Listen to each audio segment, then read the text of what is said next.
All right, so now let's work an example of this kind of mass action expression problem. And so what I want you to do with this one, which will be in the quiz again, is to determine the mass action expression for iron when it's oxidizing to its so-called lowest oxide, which has the least amount of oxygen relative to iron.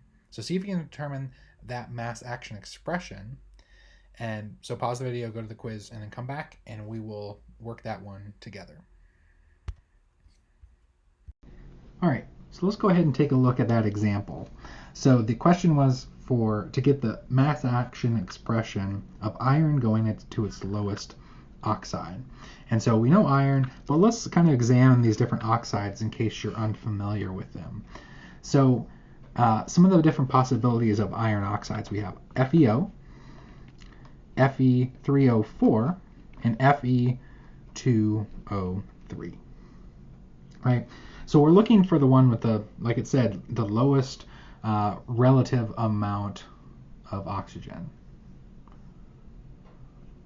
And so in that case, if we're looking at all of these, there's 1-to-1 here, there's a little bit more than 1-to-1, and then more than that. So this is actually our lowest oxide. And so we're talking about FeO. And so the mass action expression for this is basically to look at the formation reaction of iron oxide from its components. And so in that case, it's from iron and oxygen. And so we know we're going to have iron, plus we know we have to have oxygen, and its standard state is to have it diatomic, right? And then that's going to form FeO. So then we can just balance everything for this chemical reaction, right? So 1 iron, 1 oxygen, but we have 2, so we can do the 1/2 over here, like we saw in the generalized case before. So we need to come up with this reaction if we don't know it already. So that's our reaction going from iron to iron oxide. So it's the formation reaction for FeO from the standard components. Iron, and we can specify this is a solid, this is a gas, and then this would also be a solid. All right, so the mass action expression then is, right, K, or K equilibrium, and that was the activity of the products over the reactants.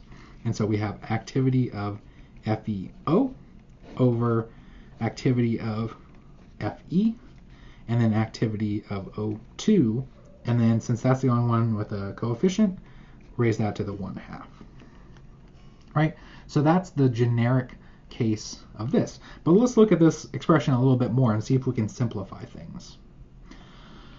Okay, so we had two different areas that we can look at, two different sort of simplifications.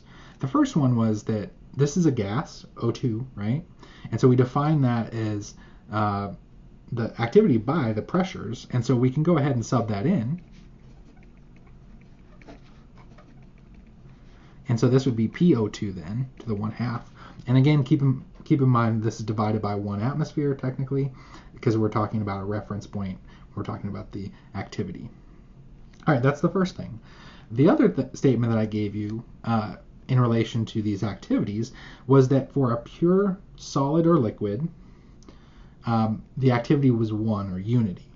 And so if we look at these, well, if we say that iron oxide is a pure solid, so no contaminants or anything like that, and the same thing with iron, no contaminants or anything, so this would be a first approximation, then both of these would actually be 1, right?